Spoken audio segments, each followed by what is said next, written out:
Oke, bismillahirrahmanirrahim. Assalamualaikum warahmatullahi taala wabarakatuh. Kembali lagi di channel Rifki Akbari Hukum Keluarga. Channel yang siap mengawal teman-teman untuk bergabung menjadi keluarga besar dari Mahkamah Agung. Oke guys, kali ini aku ingin menjawab pertanyaan ya, yang bertanya tentang kepo terkait gimana bang wawancara lancar kah? Maksudnya wawancara di sini buat teman-teman yang gak tahu ini wawancara hakim.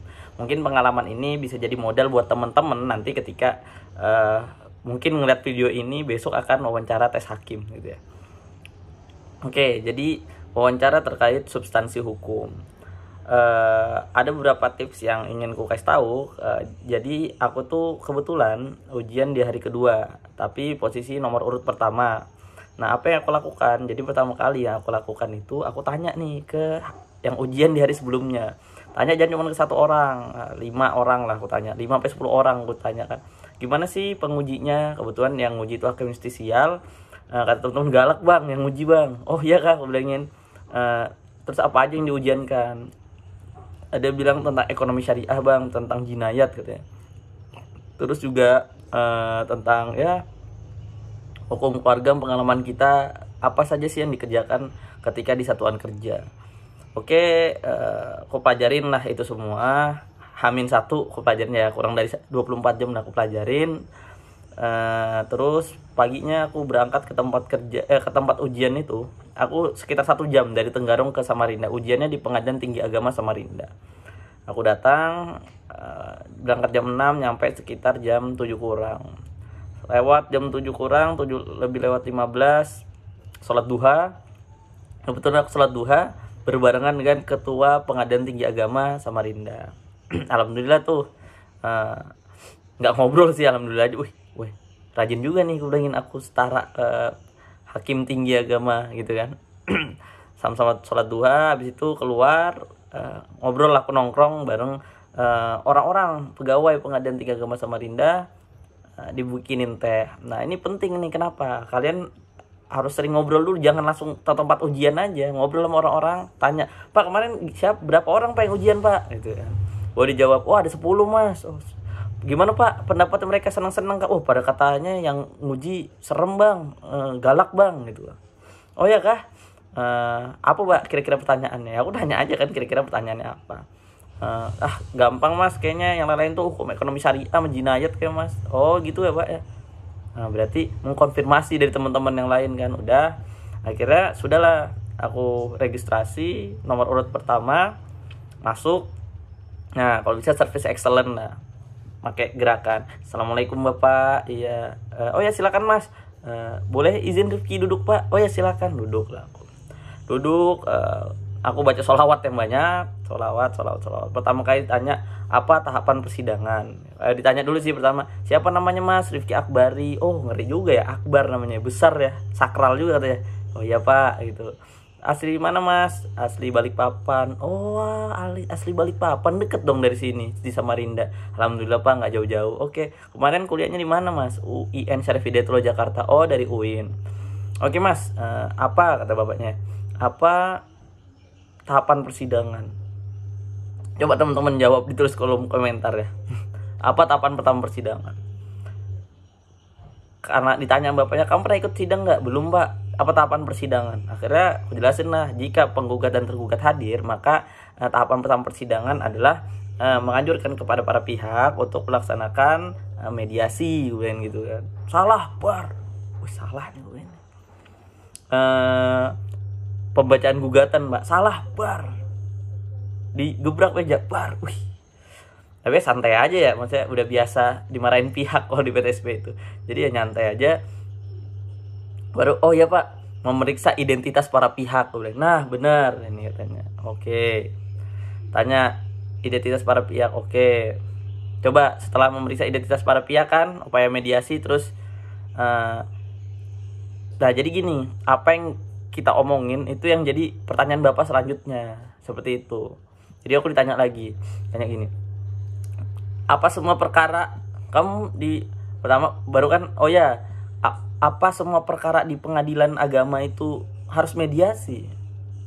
Ternyata sebelum ujian semua peserta ujiannya itu 10 orang pertama itu ternyata dia ngejawab ya harus mediasi. Nah sedangkan aku nggak jawab semua harus mediasi. Aku bilang nggak semua Pak harus mediasi. Kalau Rifki lihat di Perma 1 tahun 2016 tentang mediasi, maka di situ dijelaskan Pak, bahwa seperti pencegahan perkawinan, kan dia ingin mencegah perkawinan kan, pokok perkara utamanya itu kan bukan masalah cerai apa enggak, tetapi kan sah apa enggak. Masa itu bisa dibatalkan, sah apa enggak, masa harus dimediasi? Kayak kalau namanya enggak sah ya enggak sah aja Pak, walaupun dimediasi semuanya setuju ya tetap aja kalau misalkan dia tidak sah menurut agama ya tidak sah, aku bilangin kan. Nah ini benar katanya, dari kemarin tuh nggak ada yang benar nih, ini benar nih kata. Aku bilangin hoki, harus aku baca salawat aja, udah tanya apa lagi tahapan selanjutnya. Pak, jawaban ya, habis jawaban apa pembacaan gugatan kan, habis pembacaan gugatan apa, karena aku lihat bapaknya nih detail kok memeriksa identitas para pihak. Jadi aku bilang gini, Pak, sebelum jawaban biasanya hakim tuh memastikan dulu Pak kepada penggugat, apakah gugatannya sudah sesuai, apakah ada yang ingin diganti. Nah benar katanya.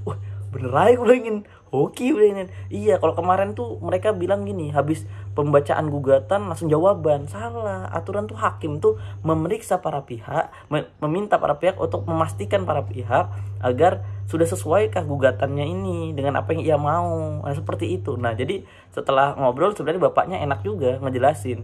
Menurutku itu nggak galak bapaknya ya. Menurutku itu memang nada bapaknya itu tinggi.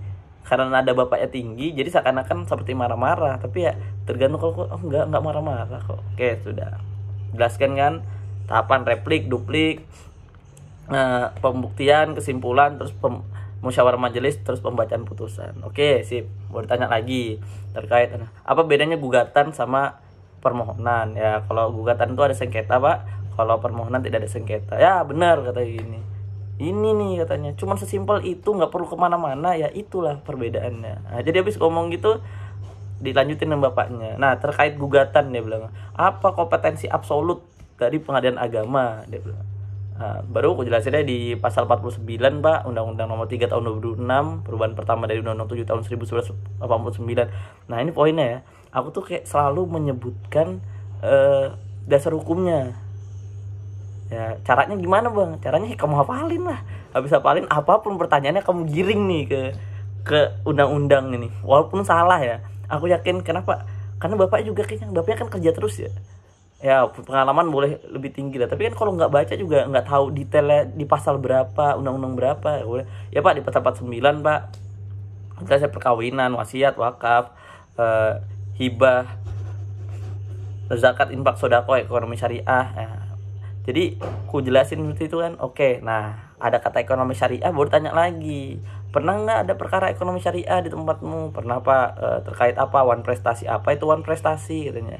Ya wan prestasi itu apabila pihak A dan pihak B. Nah aku tuh ngejawabnya itu karena mendefinisikan itu agak terlalu panjang, jadi aku kasih contoh aja. Misalkan A sama B Pak, dia bikin perjanjian, ternyata B ini tidak memenuhi perjanjiannya, maka ini wan prestasi. Simpelnya seperti itu Pak. Nah oke, seperti itu, benar seperti itu Pak. Dilanjutin tanya-tanya lagi sambil aku sholawat, ya Allah jangan tanya yang susah-susah. Baru ditanya tentang jinayat gitu kan. Oke, aku tanya jinayat apa aja itu? Perkara jinayat yang kamu tahu tentang jinayat apa ya Pak? Kalau hukum acara jinayat ada di Konun 7 tahun 2013. Terkait hukum jinayat itu ada di Konun 6 tahun 2014. Apa aja itu yang bisa jinayat itu apa aja? Apa ini maksud dengan jinayat? Jadi gitu kan? Ya aku jelasin lah. Apa itu jinayat? Terus apa yang berhubungan dengan jinayat? Ukubat berapa? Kalau misalkan dia berzina berapa 100 kali cambukan, apa itu maksudnya takzir. Nah, jadi aku jelaskan apa yang dimaksud dengan hudud. Nah, jadi ya itu pertanyaan-tanyaannya ya. Sambil aku jelasin juga. Nah, ini takzir Pak. Takzir itu bersifat pilihan, bisa bayar berapa gram emas, bisa dipenjara berapa bulan, sama bisa dicambuk berapa kali cambukan gitu Pak. Nah, baru aku ditanyakan berapa kali cambukan, berapa zina, 100 liwat berapa, 100 musako ya, berapa 100 pemerkosaan 125 Pak. Nah, itu yang minimal ya, yang paling bawah ya, belum kalau kamu memperkosa anak perempuan atau memperkosa 2 kali, anak perempuan memperkosa anak-anak atau lebih 2 kali gitu kan, mengulangi perbuatannya. Nah itu sengaja nggak aku jelasin karena aku juga nggak tahu sebenarnya sedetail itu kan, paling tahu pokok-pokoknya aja. Oke, katanya sudah, itulah gambaran pertanyaan-pertanyaan ya, terkait ya apa itu gugatan. Pokoknya simple lah. Kalau kalian ada misalkan pertanyaan-pertanyaan terkait Cakim, dikasih pertanyaan yang dasar-dasar aja, cuman apa kata kalian terakhir ya ditanya. Jadi gitu bang, pengalaman gue kemarin yang bertanya wawancaranya gimana, alhamdulillah lancar aja bang. Terus aku nanya ke adik kelasku kan pas keluar, karena aku lihat kayaknya nilainya ini kayak bisa dilihat dari depan itu, bisa kelihatan. Aku bisa tanya ke adik kelasku, berapa nilaiku, coba liatin. Oh ya bang, siap bang. Udah siap. Adik kelasku pas keluar mentalnya berkaca-kaca kayak mau nangis. Kenapa? Kena mental aku bang, digebrak. Nah jadi ini juga ya, mental kalian ketika mau ujian, baca Robis Roli Sodri lah. Wah itu aku sering ngucapin itu gitu, nama sholawat yang banyak, biar mental kita itu terjaga. Mau dimarah-marahin kayak gimana, syarat iya pak, iya iya iya aja, iya bu, iya pak gitu. Nanti pengujinya sendiri yang ngajarin gitu ya. Oke, baru dia ngeliat, oh bang nilainya 90-90, alhamdulillah. Jadi ada 2 gitu penilaian, 90-90. Nah alhamdulillah aku, dengan aku yang 2 anak nggak terlalu full betul belajar gitu dibandingkan ketika single, bisa ngelewatin ujiannya juga syukur. Apalagi dapat nilai 90 ya, lumayan itu ya. Nah ya semoga keberuntungan terus menyertai aku dan kalian. Oke, mungkin itu aja ngejawab atau ngejelasin pertanyaan terkait apa sih bang yang ditanya, bagaimana sih wawancara itu, wawancara Cakim.